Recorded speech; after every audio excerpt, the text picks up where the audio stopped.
Okay, I'm going to get started, and people will make their way in as they do. They're just coming in fast and furious. If you're here because you are hoping to be part of a workshop called When Children Harm in the Home, Introducing Nonviolent Resistance Interventions for Aggression Towards Family, Caregivers in Childhood and Adolescence, you are in the right place. So welcome everyone. My name is Letitia Gracia, and I'm the director of the Institute of Childhood Trauma and Attachment, which is part of the George Health Center. We're a large children's mental health agency in the West End of Toronto, for those of you that are not familiar with us. And we're really very, very happy to be hosting this incredibly valuable talk. I wanted to start by just saying a couple of words about the Institute before I introduce our speakers. We established the Institute of Childhood Trauma and Attachment about 5 years ago. We have three pillars. The first is elevation of practice, and that's where we bring in promising and innovative approaches to treating childhood trauma and attachment difficulties in children, adolescents, and their families into the center. And some of the examples of the work that we've done include developing a trauma screener that we use in our speech and language programs and also in our mental health programs. We've implemented sensory motor arousal regulation treatment, which is a body-based model of trauma therapy, EMDR. We've been piloting neurofeedback. We have DDP. So a number of approaches that are innovative and we're trying to use to address different aspects of traumatic experience for children and their families. And then we have a research pillar, and that's where we test these practices, try to understand for whom they are good, what kinds of problems, who benefits from them, how these approaches are helpful, what kinds of problems traumatized children and adolescents and their families experience, that kind of thing. So we have a research pillar, and then our third pillar is our training pillar, which is this is what this is about, is where we share current knowledge and information about trauma and attachment and approaches to that with the public. And so we work with a number of different organizations. We put on open enrollment trainings and sometimes webinars and workshops like this one today. So welcome everyone to this. I hope you will check us out at our website to learn more about what we offer. And if you're interested in working with us or receiving training and support, please reach out. We're really delighted to work with you. So thank you for being here. I'm going to introduce our speakers, and then I'm going to do a land acknowledgement. So first of all, I'd like to introduce Dan Dulberger. Dan Dulberger is the founder and director of the Center for NVR Therapy and Practice. He's a systemic therapist, a counseling therapist, and a counselor in NVR interventions, and he's internationally acknowledged as an instructor and innovator in the nonviolent resistance therapy approach, as well as in NVR interventions with families of non-emerging adult children with entrenched dependence. I'm sure he's going to tell us all about what that means in a few minutes. And his professional activities include clinical work with families in crises, consulting to mental health organizations, training, supervision, authoring, teaching, and speaking in Canada, in Europe, and in Israel. And he has a lot of letters after his names and many accomplishments, and we're very delighted to hear him talk about his work. And Mary Jo Land, who I've known for quite a long time, is a registered psychotherapist in private practice in Ontario. She's the director of the Center for Nonviolence Resistance Therapy and Practice, specializing in children who harm within the family.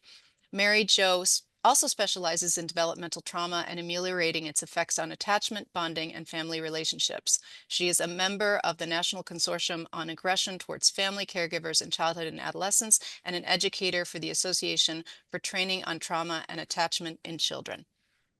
So welcome, you two. Thank you so much. Now I'm just going to do a land acknowledgement. I will start with the land acknowledgement, and then Lucy will follow with an African ancestral acknowledgement. So if you can, place your feet on the ground and look out a window to see outside. We begin today by acknowledging that the George Hall Center for Children and Families is located on the traditional territory and land of many nations, including the Mississaugas of the Credit, the Anishinaabe, the Chippewa, the Haudenosaunee, and the Wendat peoples, including Anishinaabe, Seneca, Mohawk, Haudenosaunee, Iroquois, and Huron-Wendat, and is now home to many diverse First Nations, Inuit, and Métis people. We also acknowledge that Toronto is covered by Treaty 13 with the Mississaugas of the Credit. We express immense gratitude to operate among lands that thrive from their traditional knowledge and ongoing contributions, and remind all settlers and newcomers that we are occupants who benefit from Indigenous stewardship. We acknowledge and implore settlers and newcomers to reflect and imagine the detriments of Canada's colonialism and to embrace Indigenous peoples' resilience and resistance for sovereignty. At the George Hall Center, we recognize the need to learn more about Indigenous communities. We will engage in training opportunities to learn and reflect so that we do not further oppress Indigenous peoples. We will seek to understand the needs of the Indigenous communities by collaborating and advocating for inclusion and equity. We will promote and protect the rights of Indigenous peoples. So I'm not a person of African descent. I acknowledge the displacement and forcible violence that was inflicted on African peoples through the transatlantic slave trade and slavery. I recognize the intergenerational trauma inherited by their descendants and am committed to dismantling the notion that it does not exist. I'm committed to continually acting in support of and in solidarity with Black communities seeking freedom and reparative justice in light of the history and ongoing legacy of slavery that continues to impact Black communities in Canada. As part of this commitment, I would also like to acknowledge that not all people can come to these lands as immigrants and settlers. Specifically, I wish to acknowledge those of us who came here involuntarily, particularly those brought to these lands as a result of the transatlantic slave trade and slavery. In support of the George Hall Center's ongoing efforts to confront anti-Black racism, I pay tribute to those ancestors of African origin and descent. Thank you so much for that. And I will now turn over the floor to Mary Jo and Dan. Thank you so much, Letitia, for this kind introduction. Let's not get confused by all the letters after my name. I'm a family therapist. I'm a systemic family therapist. I work with people and I work with and on people, relationships between people. And that's the really critical part of what I do. Today we're going to hear about NVR, nonviolent resistance. NVR stands for nonviolent resistance therapy practice, as we do it in Canada and the United States. Before we start, we do have, Mary Jo, a question that we wanted to ask the audience. So is this a good time, or do you think we should do it a bit later? No, I think we go right ahead and jump into our initial conversation. All right. Oh, Want me to do it? Yeah, you're very good at it. Oh yeah, we're really well organized here. Sorry. So what we wanted to begin with today is we'd like to hear from you. We'd like to hear from you the reason why you're here today. You saw this flyer, you saw something about harm in the home, children harming in the home, you saw something about NVR, whatever that is, and you ended up committing to 90 minutes of your day today to be here. And so I'd like to know, first of all, if you could introduce yourself and tell us in what capacity you're here. I mean, I'm thinking that most people here are professionals, although often professionals wear two hats and are also parents with lived experience that might mean that you're here. but also what is it that brings you here? What is it that you're interested in, or what is your problem space? What do you need that you think that need might get met, that you're sitting here with us today? And I'll just open that up to all 46 participants. Just jump in. Thank you. So I heard the word aggressive, and so this is something that I think you were highlighting a little bit. Aggression towards family members. Yeah, and carers. Okay, thanks, Amanda. Anyone else? I want to just manage expectations a little bit. And NVR is a therapeutic modality. It is also a practice. Some people who practice nonviolent resistance are not therapists, and they are other members of the public. And it is a complex set of theories and strategies and tools that we are introducing today. And so we hope that you will leave today with an introduction to what is NVR and how might it be applicable to where and how you work, and that it might hold some hope for you that there are interventions within the NVR framework that will be helpful to you. I can't promise you that by the end of an hour's presentation on it that you will have enough tools to take home, but you will have an introduction and certainly a path forward that we can offer. And certainly there's lots in the literature too that you can begin to explore. So, and with that, I'm going to turn it over to Dan to begin the formal presentation. Thanks, Mary Jo. So here's our formal starting slide. Nothing much to see here except the title and the date. And this icon or illustration of two hands doing something. And I think this will become clear as we go forward. Thank you so much for sharing your concerns and what brought some of you here. It's certainly very relevant to what concerns us and what brought us here, as you will soon see. Before we start, just a word about our center. CNTP, Center for NVR Therapy and Practice, was founded in 2022 following COVID. One of the many nice things that happened following COVID. The center, as I am, is new to North America. We bring NVR into North America, meaning, by this we mean mostly the United States and Canada. But NVR itself has a 30-year history in Europe, and it originated of all places in Israel, but it then spread very nicely into Europe, and we feel that it's time for this knowledge to migrate further into North America. Our mission is to disseminate NVR, to uphold standards for its practice. We take a pioneering role. We've gone where others have not.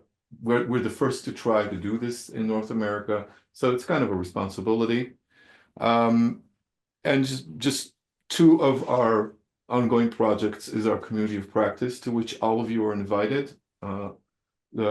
Joining is through our website, which is listed on top of this page. Community of practice is free, and it brings together practitioners, whether clinicians and non-clinicians, who are interested in developing and furthering their NVR knowledge.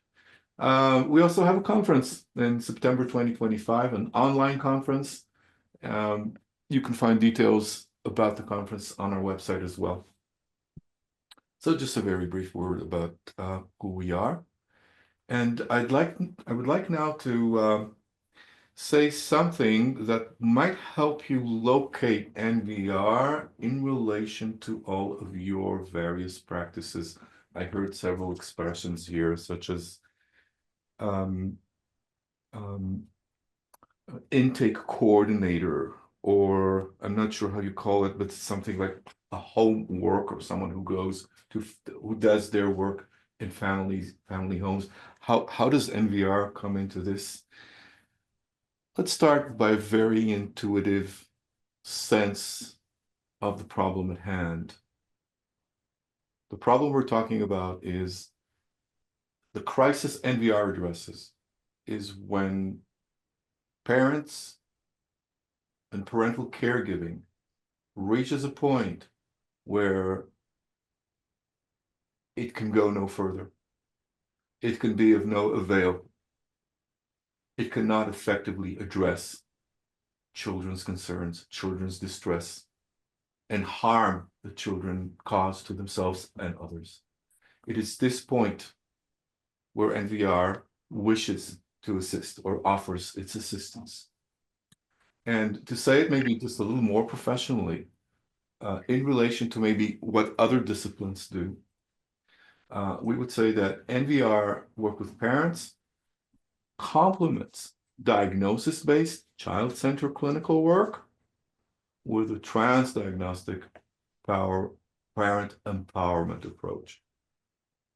So we're not here to replace the wide range of knowledge that can help children, which is more diagnostic based.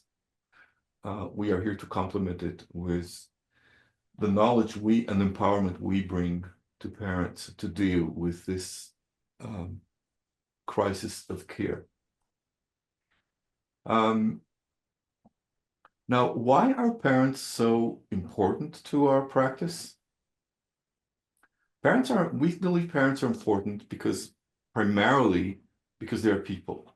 They are persons, and those persons, parents as persons, deserve attention, deserve care, which is a concept I think that is hard to come by when you look around you. There aren't exactly many, like, okay, there's child protection services. We all know child protection services, right?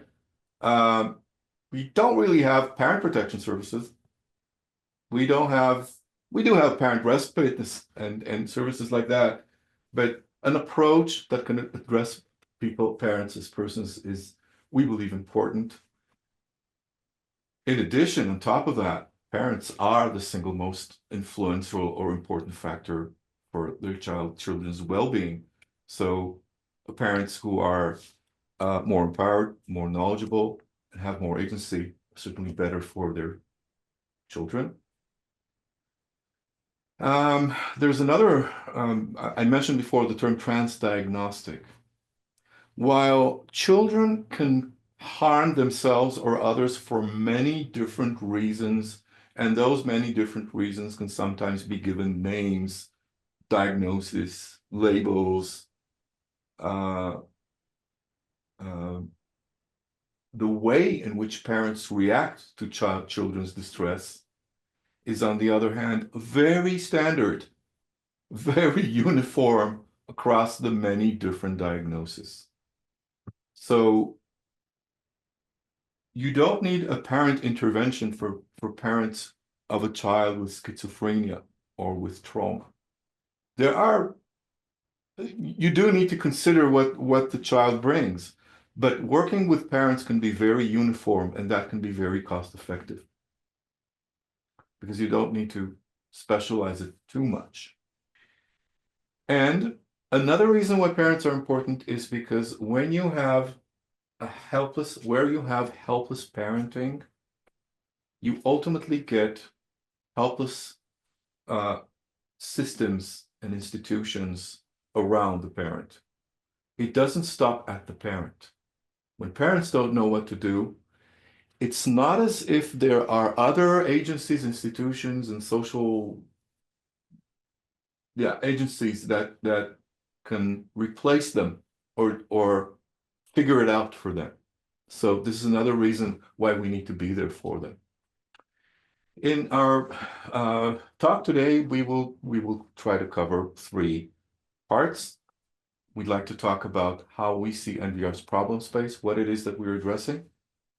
We'd like to talk about NVR's preferred outcome, what we see as our goal, our end game when working with parents and families. And we will discuss a little about how we get from 1 to 3. How do we get from what we see as a problem to what we see as the preferred outcome. What's our methodology? Let's start with the problem.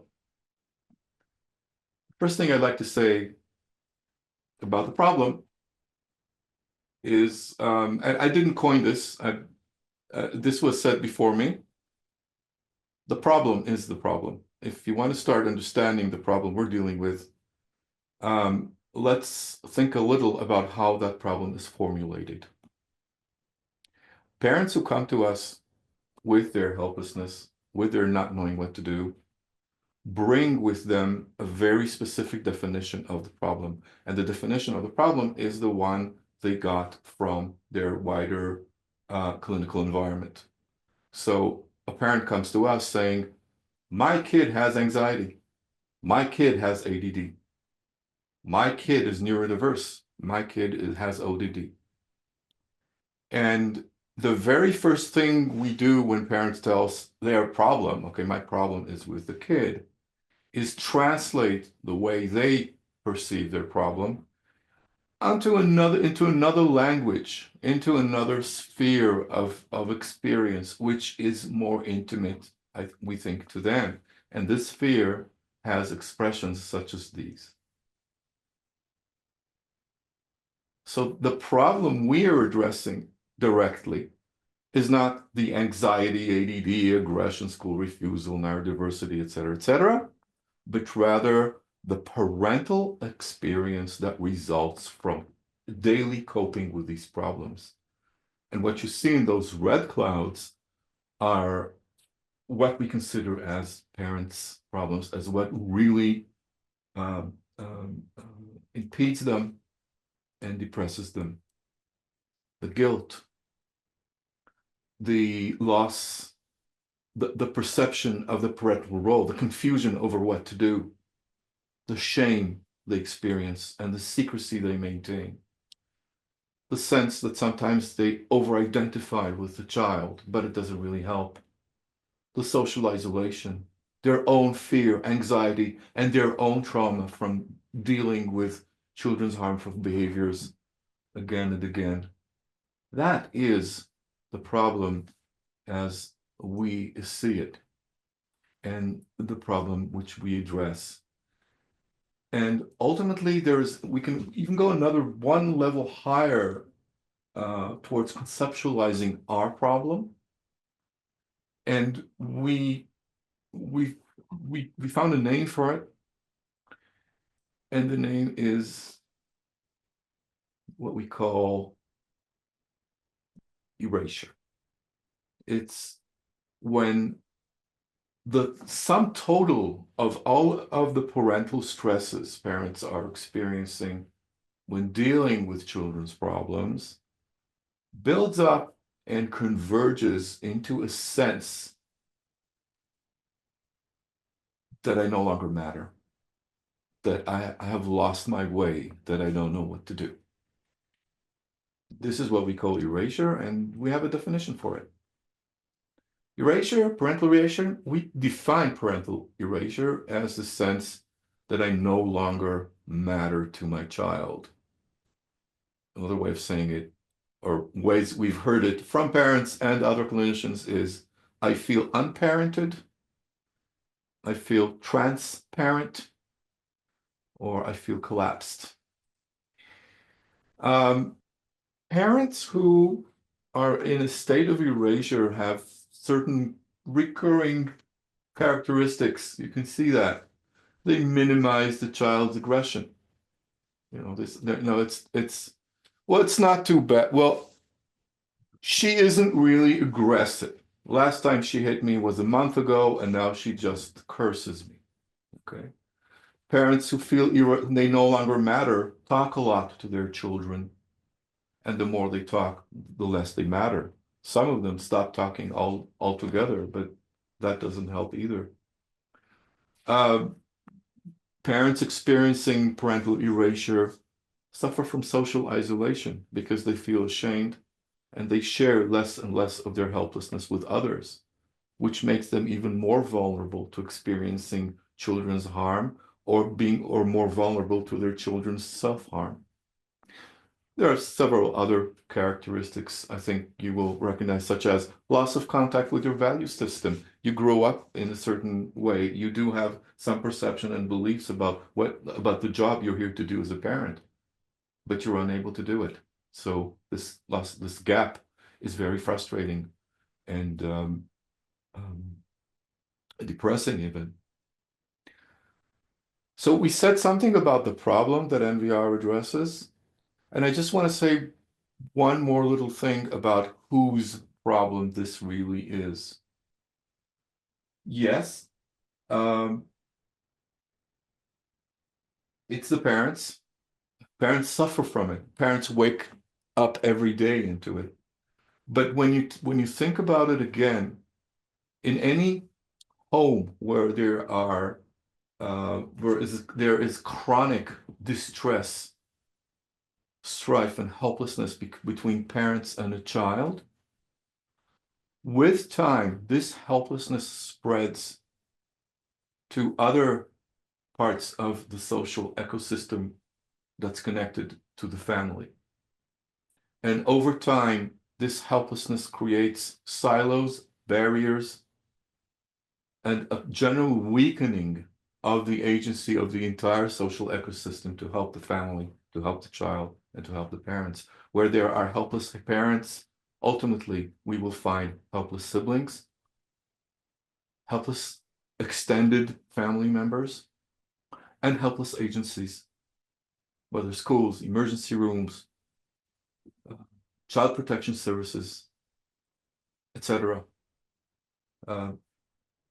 Mary Jo and I happened to have a conversation with a pediatrician yesterday, a Canadian pediatrician, who told us that 60 to 70% of visits she gets nowadays is from parents complaining and feeling helpless about children's aggressive or self-isolating behaviors. And that it kind of shocked us. Of course, we need to check it, but it's food for thought. Okay, so does anyone want to ask or comment anything before we go on about how we see the problem? Does this problem seem familiar here? This is how progress in our fields comes about. It comes about by naming, becoming aware of things that no one named before, and suddenly it's there, and suddenly you can talk about it, share it, not feel ashamed about it, and maybe also do something about it. So let's say something about what we see as the preferred outcome. Where do we want, what's the end game here? What do we want to achieve in NVR, given that this is the problem we define? NVR's preferred outcome. NVR's preferred outcome is overcoming erasure. And if we listed before a few characteristics of parents experiencing erasure, we can now say something about what non-erased parents who have come out of it, who've recovered from erasure, what would they look like? What do they need? They need to overcome shame, fear, and guilt. They need to be able to break the social isolation. They need to restore their sense of being able to feel hope about the child and about their ability to parent. They need to be able to heal all the rifts in the family that were caused by the child's distress and their own distress. And ultimately, they need to be able to restore the caring dialogue, which we see as a very important and essential parental function, like conduct this endless dialogue of needs and meeting needs through which children ultimately grow up. So as with erasure, we came to erasure trying to find one word to characterize an entire field of problems. So here with the outcome we want to see, we also have a word for which you can consider synonymous to overcoming erasure and covering those various points. And that word is presence. which we see as a very basic, maybe the most essential parental function. And we will now define presence because, well, presence is a very big word. What do we mean by presence? Well, we see presence as the opposite of erasure. Intuitively speaking, we may say that presence is when parents are back. We think that in order to be able to effectively give care to a child, and not just to children, but we'll focus on children right now, caregiving requires presence. In order to give care to someone, you need to be there. Sometimes, when you are there giving care, you encounter escalation, you encounter harm. And then there's the question, what do? How do you break patterns of escalation in a caring way? In a caring way means in a nonviolent way. And this is how we come to nonviolent resistance philosophy, or as a philosophy of caregiving. Because sometimes we need to stand up against some difficult behaviors, difficult situations. There are things we cannot let happen, and yet we need to find a way to resist those without escalating, because this is the only way in which our presence can persist. So this is kind of a more intuitive way of talking about presence, and then my next slide is about maybe a little more formal. We all talk about boundaries. Children need boundaries, don't we all know that? Aren't we all sometimes grasping and gasping to discover to discover that thing, to get a hold on that boundary that we can ultimately set to the child? NVR holds that parents don't set boundaries if and for as long as they are not themselves boundaries. And this is why we coined the term the parent is the boundary. Being the boundary is what allows me to set all these episodic individual boundaries. Presence is when children senses me as a boundary. He they sense me as an authority, as a post, something that cannot be passed through. And the boundaries are set are actually rules. And when we set rules to children effectively, that can only be when we set rules to ourselves effectively. When we are able to regulate ourselves, that is when we can become boundaries for our children. And the hope is that the more we are able to set rules or self-regulate in our dealings with our children, the more we can help children discover their own self-regulation and presence. So philosophically, it may sound nice and attractive to some people, interesting, intriguing. Yeah. You want to set boundaries effectively? Learn to self-regulate. But I think all of you who do in-house work, in-home work with families where there is so much aggression and so much going on at any point, and everything is so overwhelming. How exactly do you get there? Where do you start? So now we'll say a few words about NVR's model of change, because NVR has invested a lot of time and energy and thought into getting from erasure, or helping parents do the journey between erasure and presence. And you can see NVR as the journey between the two. What's our model of change?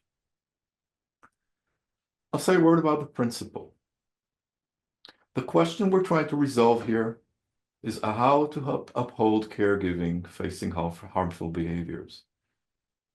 And the rationale, our approach to this question is that giving care necessarily means being able to stand against harm. Maybe contrary to certain conceptions of giving care as sometimes standing aside while harm happens, so there will be not be more harm. We think that standing against harm is an essential part of caregiving. If you give that up, your ability to give care is compromised. The second principle says that in order to stand against harm, well, you can't harm. And how do you do that?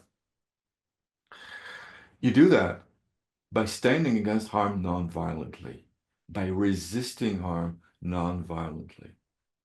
How do you stand against harm non-violently and still stand? Well, this is what NVR is about.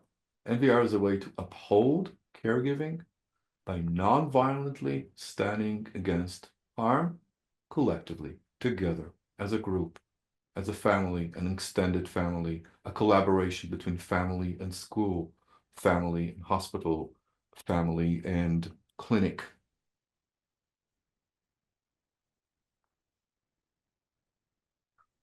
So this is one take about what it is that we try to, how we see the achievement of presence. I'll say a word now about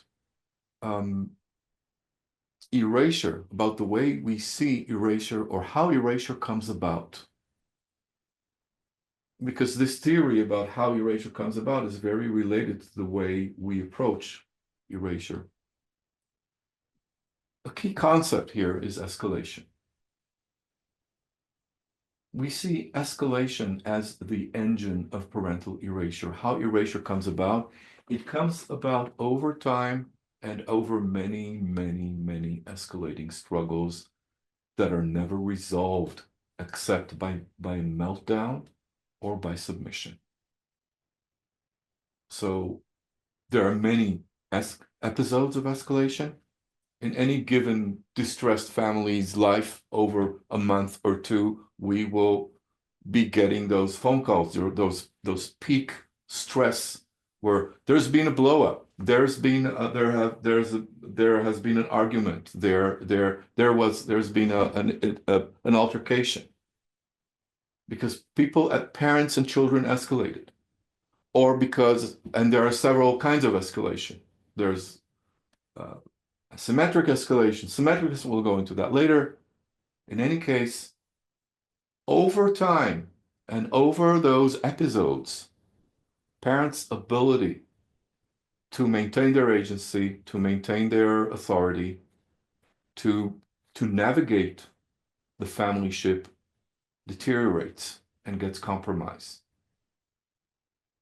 So what we do is initially is search and try to break patterns of escalation. We teach parents alternatives to escalation, which at the same time are not submissive. Here's another view of the way we see presence. For presence to happen, we would like to see 3 elements in place and in coordination.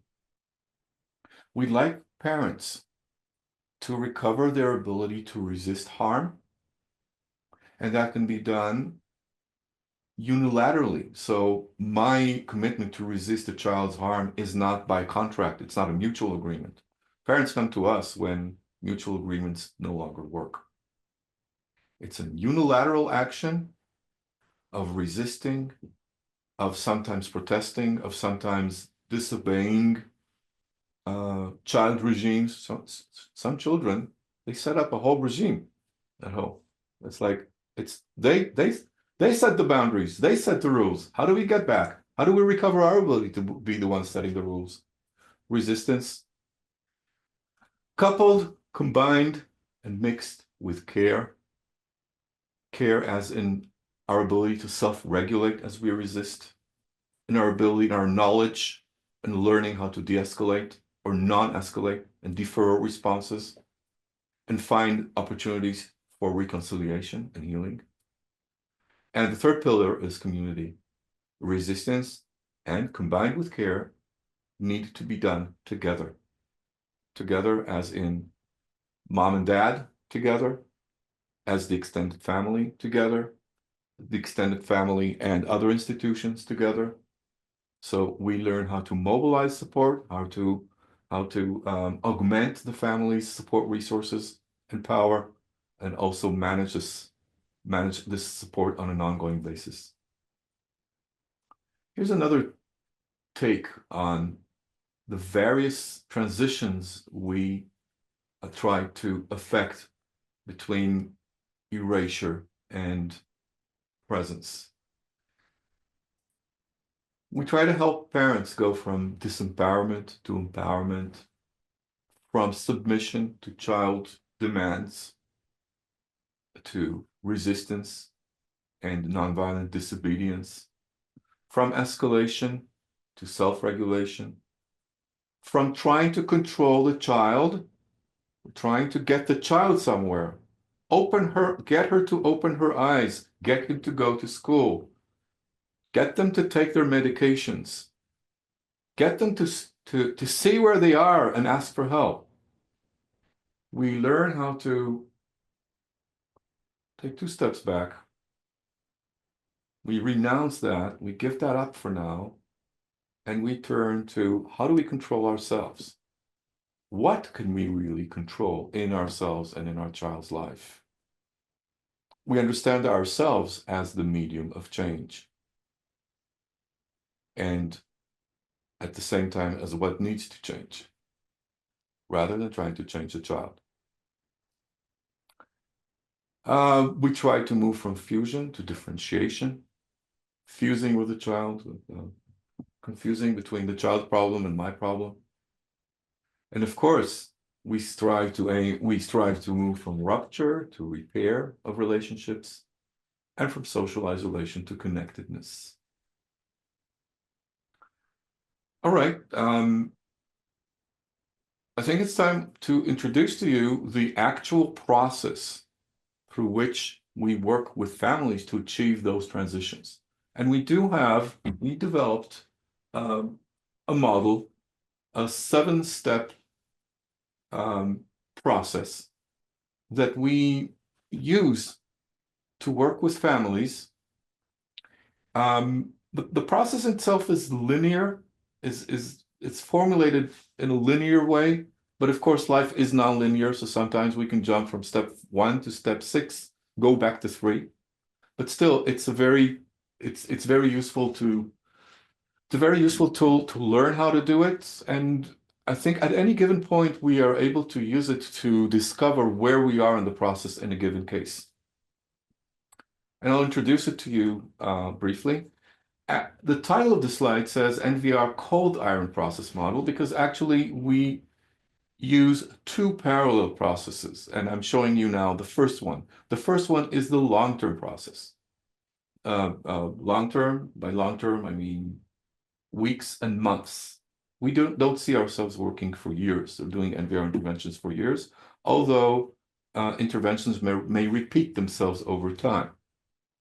We begin with erasure. We begin where despair and mistrust are presented to us. This is what parents bring to us to begin with, and we need to overcome this step in order to be able to help them. So we know we've done stage 1 when we start feeling from parents that they trust us enough and they are hopeful enough to come back to the next meeting after the intake, and that their trust and hope are strong enough to keep them coming back and motivate them to find solutions and to and in a way that drives their journey to presence. Our second step we call crossing the chasm. It's when parents are hopeful enough and trustful enough to discuss with us a plan. A plan is, to be able to plan change, we somehow need to imagine that, to be able to imagine it, to be able to dream it. Parents who come to us are so beaten, they feel so helpless and depressed that sometimes they've lost the very ability to imagine things can be different. And we help them with that by crossing the chasm of their fears, their guilt feelings, their anger, their low self-image, their despair, and their sometimes marital strife, because some couples don't work well under the stress. Once we're able to formulate a plan, then there's a question of how do we move from a plan to an intention to carry out the plan. So as you can see, we're very gradual. We don't make many assumptions about the parent's ability to hit the ground running. We give them some time to ease into hope, trust, plan, and intention. After that, we also have a specific, definite chapter in our work discussing with parents how they can beef up their social support, how they can bring in, rally more people in order to help them with their project of resisting harm. Then there's a step called announcement, which is several things. An announcement is a moment in time, but it's also a text that we develop somewhere between phase 3 to phase 5, a text that it's like a manifesto or a platform. It formulates what are we here to do as parents, why we want to do it, what are we going to do differently from now on. The announcement is a text. The development, the authoring of this text is in itself therapeutic, we think. And there comes a point when we are really ready. We also read this announcement. This announcement becomes the platform for the entire group of supporters that we bring into our project. And then there comes a point where we also convey the announcement to the child. And there's an entire protocol of how to do that. And the announcement is the clearest indication that we intend to act. And mobilizing support, by the way, is when we go from a private intention to act to a public intention to a group intention to act. So, and an announcement is the very first point in time where we actually do something concrete in the space between us and the child. So NVR is very strategic. We don't tell parents, do this and that and call us in the morning. We thoughtfully construct strategies and plans of how to take back what's ours. I mean, our right to parent, our role and obligation to parent. And then we have phase 6, which is what we call the nonviolent struggle, and goes from the first act to an ongoing daily care. We call it the caring struggle. It's where we refuse to see self-harming behaviors. We refuse to accommodate, coddle, nurture, or enable anxieties, avoidance, self-isolation, or addictions. It's where we refuse to accept recurring blows to our dignity or demeaning talk or physical aggression and violence on an ongoing basis, supported by our supporters and based on our announcement. Ultimately, we hope to achieve presence, reconciliation, and the reinstitution of the caring dialogue. Simple, right? Not at all. Not at all, but it's a conceptual framework or process framework that really helps us do our work and also teach it. So we said this is a cold iron process because cold iron comes from Chaim Omer's. Chaim Omer is the originator of NVR. So he started his work back somewhere back in the 90s. And a cold iron comes from his expression that says, hit the iron when it's cold. So most of this work happens in between episodes, in between meltdowns, in between escalations. And what it does is it lowers, we strive to lower the probabilities that the next escalation will even happen.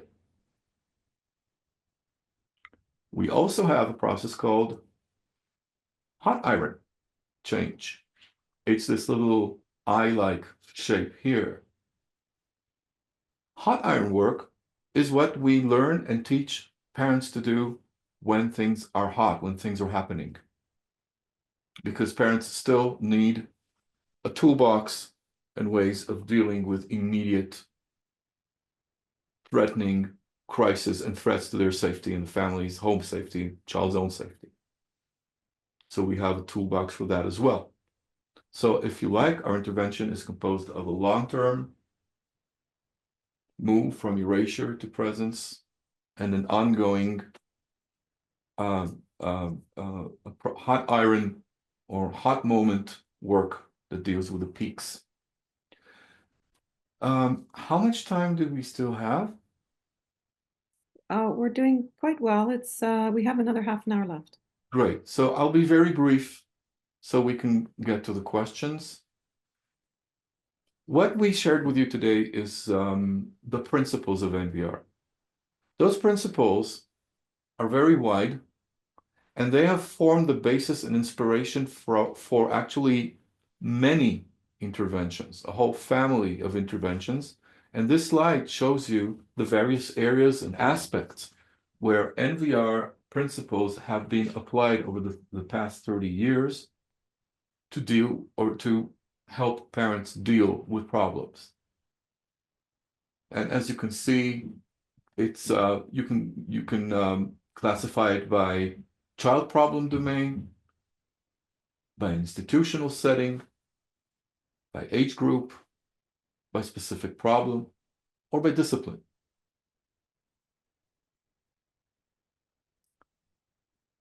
In this talk, we would like to focus on a specific application of NVR, because that was the original problem to which the principles of NVR were applied, which is child aggression.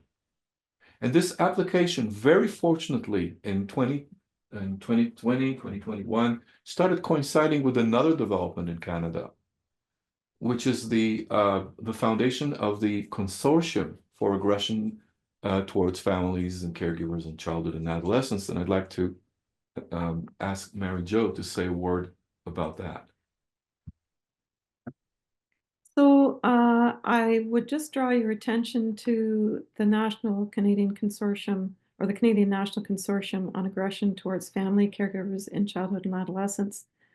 We formed this organization in order to better understand what is this phenomenon and how does it affect families in Canada. There wasn't a name for it in Canada that was sensitive to Canadian culture. In the UK and in Europe and elsewhere in the world, they were using such titles as child to parent abuse, child to parent violence and aggression, child and adolescent violence towards parents, there were numbers of different names, and none of which we felt in the consortium were effective in describing a phenomenon without stigmatizing either the child or the parent. And so we use now this acronym. Sorry, it's not a very pretty acronym, but AFCA. So AFCA, we are defining as a pattern of behavior that occurs in childhood or adolescence. And it's characterized by aggressive behavior by the child or adolescent towards family members. and it causes significant harm, physical or psychological, to both the child or adolescent and the person or persons to whom the behavior is directed, and other witnessing family members. So this allows us, the development of this term allows us to, one, to start developing a literature and research base on this term in Canada. And it also allows us to begin developing and disseminating information, knowledge, and resources. So if you could just go to the next slide, please, Dan.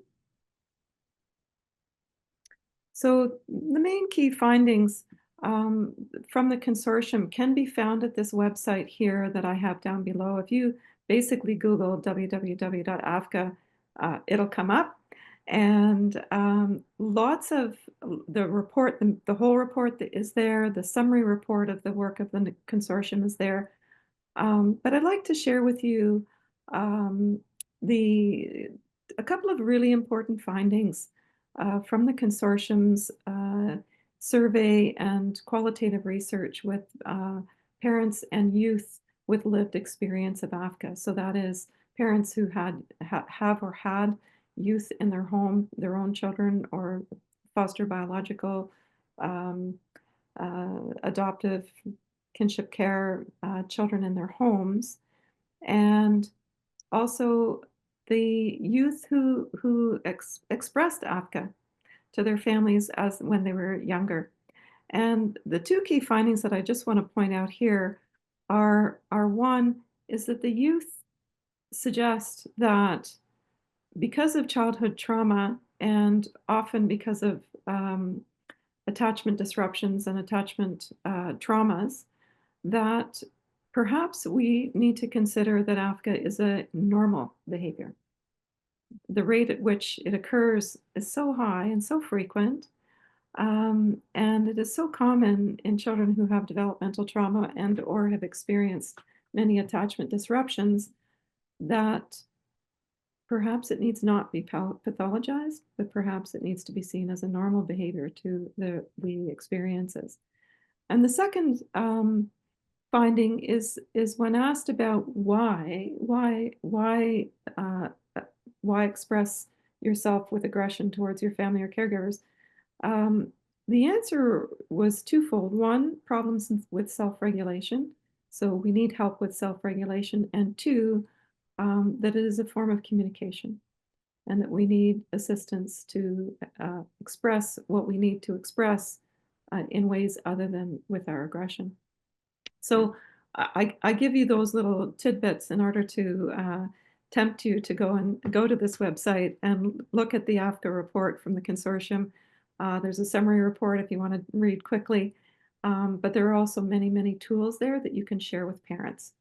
And so although we're not providing you with necessarily strictly NVR tools, there are NVR informed tools on that website that have been developed by Interwoven Connections, formerly known as Adopt for Life, who use NVR therapy in their AFCA clinic. If we could go to the next slide there, Dan, please. Just before that, a small comment, Mary Jo. I suddenly understood why we're including, I better understood why we're including this slide. This slide is about letting parents who are undergoing AFCA problems, letting them know that this has a name, that this is shareable, that this is acknowledged, and that ultimately there's something that can be done about it. And so we found it so relevant to our practice in 2022 when the consortium started its work. That's why I'm mentioning this. Yes, thank you, Dan. Yeah. So true that without a name and without there being a recognition of this phenomenon, people experience far more isolation and shame, and this is sort of opening the doors and windows on a form of family violence that is in fact the most common form of family violence, and yet a form of family violence that didn't have a name and didn't have a place for people to talk about. So with that, I'm just going to give you a quick idea, just in 5 minutes, about what it looks like when we have a family come to us and what it is that we do. It's very brief. It is a made-up compilation of a number of different families that have come to us. So I hope it can't be identifying because it's partly made up, partly a conglomeration, so it's not one particular family. So this is a family parenting through adoption. There's a mother and father in this family, and there is one son adopted through the child welfare system at age 6, who is now 17. And the mother has a significant history of depression. So when they came to us, the presenting problem from the parents' point of view was that their son was leaving home, refusing to leave home regularly to go to school, but leaving home to go places they didn't want him to go. And that he used aggression and threats of self-harm to coerce his parents into giving him things or allowing him to do things or to back off on things that he wanted to do that weren't permitted. And so Mom, with her history of depression, began to become afraid of her son. And the more afraid she became when home alone with him, the more he expressed affect towards her in terms of physical aggression, in terms of physical intimidation, you know, sort of the chest up and into your face, and also some really humiliating kinds of verbal aggression, calling her fat and ugly, stupid, useless, bad mother, which is particularly difficult for mothers who are mothering by adoption. And he would also enter the parents' bedroom and refuse to leave. And he would also take credit cards and spend mother's money on anything, lots of stuff arriving from Amazon. He also would occupy space in the home and say, get out, you're not allowed to be here. So the family room space became his space, and the parents weren't allowed to sit there or use that space. And certainly they had a very difficult time having him leave the family bedroom or the parents' bedroom. When there was a conflict, he would corner them in the bedroom. And so there was enough aggression that there were numerous times in which the police had to be called. And this is our presenting information at our first session. And we were able to perceive that Mom was certainly quite afraid of him, and that although Dad was not afraid of him, Dad's main role was keep the peace, and that both parents were definitely walking on eggshells all the time in their home. So Mom's depression was re-triggered. She was very, very sad, very tearful. I would say that we think our first breakthrough came through when we had a session without Mom in tears the whole time. She was very, very tearful, and she really felt the tremendous grief and loss at the relationship that she had previously had with her son, and that she was very worried about losing this relationship, which I think there's special issues that arise in adoptive families that parents can be so concerned about rupturing the attachment that was fragile in the first place, that there can be more accommodations or capitulation. That's what I mean by an accommodation. I mean more like capitulating or giving in to unreasonable requests in order to maintain the peace or in order to maintain a connection.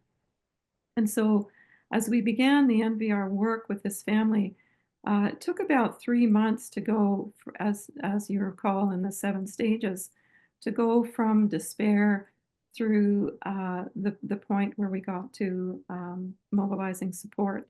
There was a lot of helping Mom to feel safe and helping mom to regain a sense of hope in parenting her child.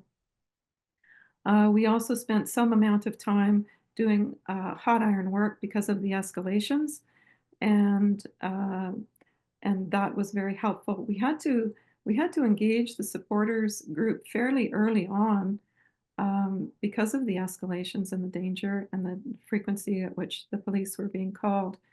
And so we have a meeting with we have spent quite a bit of time talking about who is a good supporter, what qualifies as a good supporter, and who are we going to call in, and having a meeting with these supporters and helping the supporters to understand their role and how they can be most effective.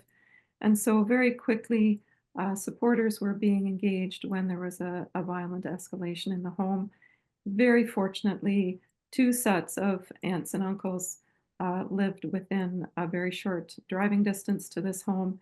And so when there was an escalation, there was fairly quickly several other adults in the home actually came to the home on short notice to help with creating resistance to the harm collectively.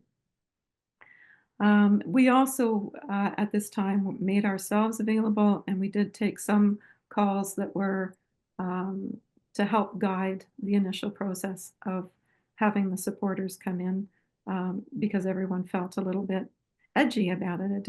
It wasn't something that they were comfortable with, and so we did make ourselves available.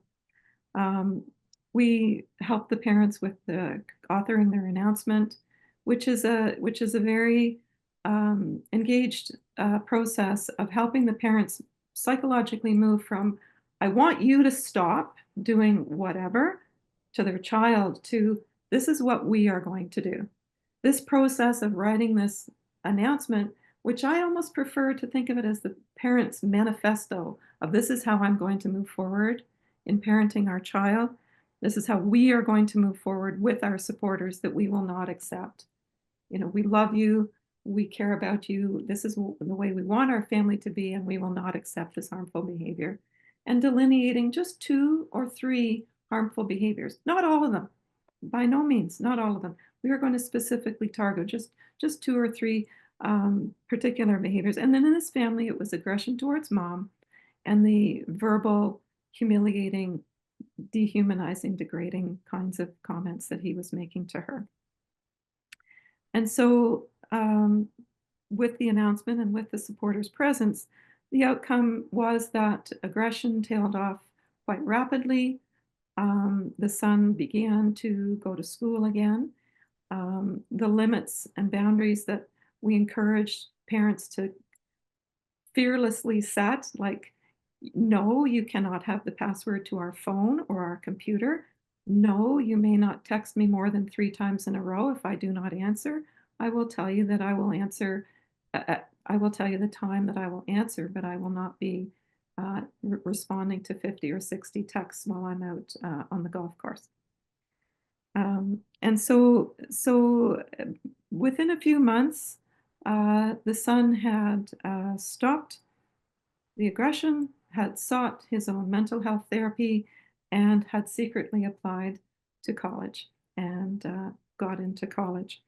So that family was able to move on to restart family therapy with their previous family therapist at that point.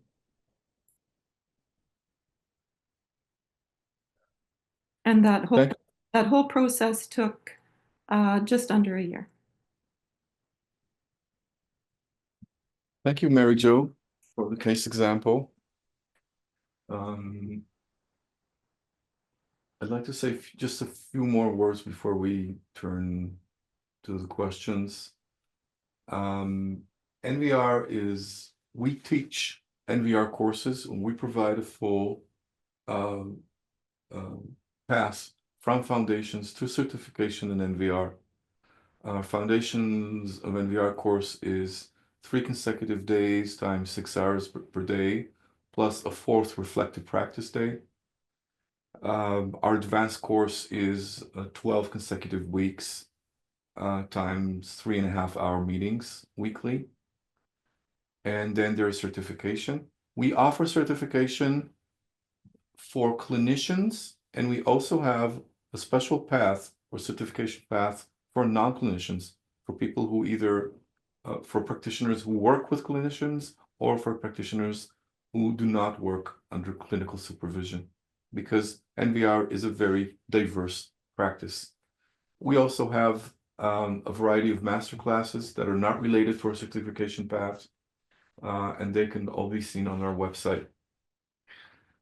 Additionally, we have the NVR 2025, the very first NVR conference in North America, online on September 25, 2025.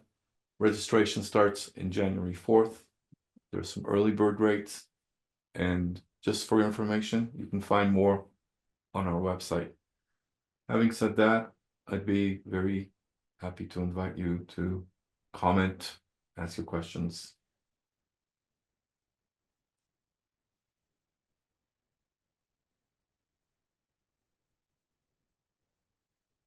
If you ask a question, maybe you could turn your camera on when you do so. That would be great. Sure, that's a great question. Thank you, Kim. NVR is applied in a wide variety of settings, including institutional and agency-based settings. We see that we have a rich treasure of experience to draw from, because that's the way it is implemented in the UK, Germany, Austria, Netherlands, Belgium, Italy, Switzerland, and other European countries.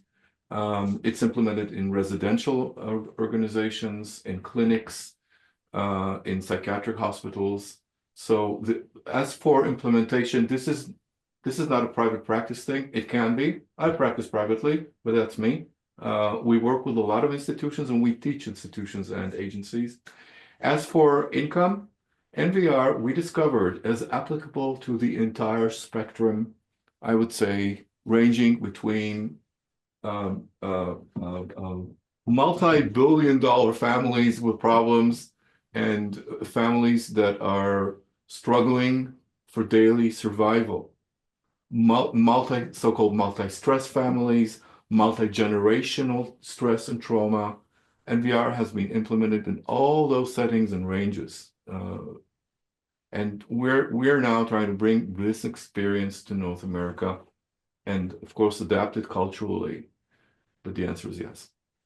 I think that we are loving the connection between attachment and trauma work with NVR work. And also, like, this is where I come from, developmental trauma, attachment, adoption. And, we look at the circle of security, and I'm sure most people here in the room know what the circle of security is. And if you look at the circle of security, we talk about safe base and safe haven. But remember those little words down at the bottom that says where and when necessary, parents need to take charge, and they need to be kind and wise and bigger and stronger. That little tiny bit at the bottom, you got those hands, right? But our hands are different, right? We've got our hands in a different orientation for the support and the resistance, the care and the resistance. But that take charge when necessary, that's an important part of attachment. That's an important part of how do we keep children safe. We have to take charge when necessary. And what happens in the families that come to us is that hierarchy of authority in the family has been inverted.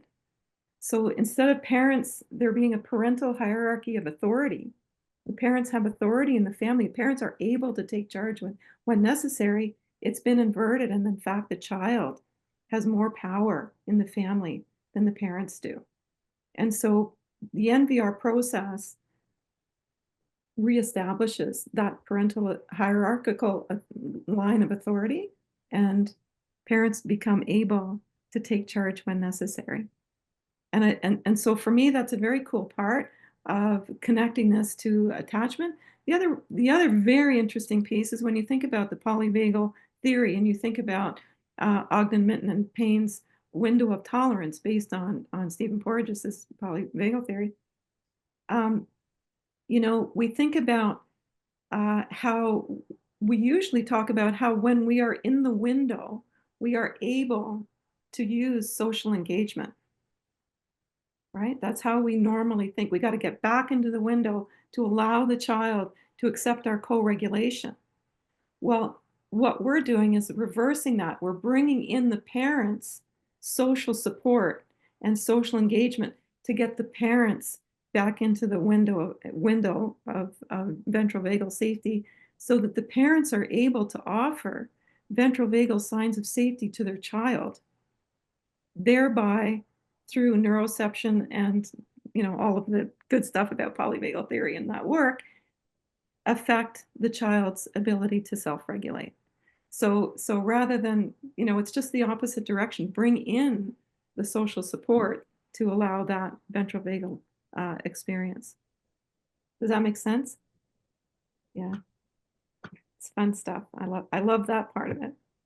We construct full programs for agencies. And we adapt. We are at a stage right now because we are new to North America.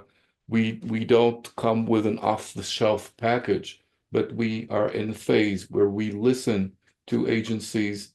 We of course use a lot of experience that's been accumulated in the US, in the UK already.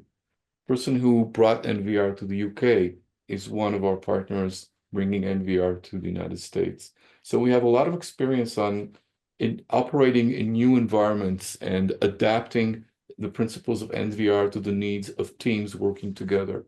So it absolutely doesn't end with the path, the certification path we showed you is really the tip of our iceberg.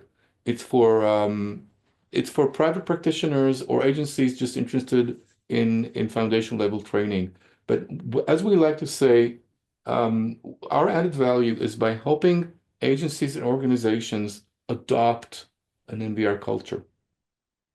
And to really succeed, if you're a residential treatment center or you're a school, it's not just about training individual staff members in NVR. It's about instituting this, assimilating this into your organizational culture.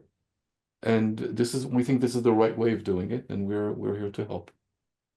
Thank you so much, Dan and Mary Jo. This was absolutely fascinating.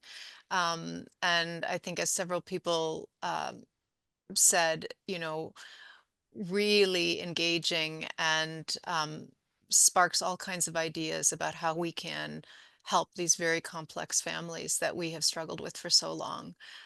So you've brought together so many wonderful ideas and presented them so beautifully in a way that we really can grab onto it and see what's possible in a different way. And so that's very exciting.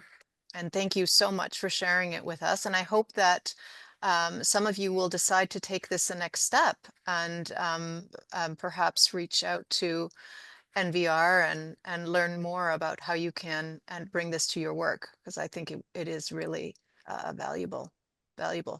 So thank you so much. We're grateful to you, Letitia and George Hall Center, for giving us this opportunity. Thank you all for your time and curiosity. We're around if you have any questions. Our email addresses are on the brochure, the flyer. Thanks for. We could put them in the chat if people are Yeah. wanting to look at that as well. Thanks a lot.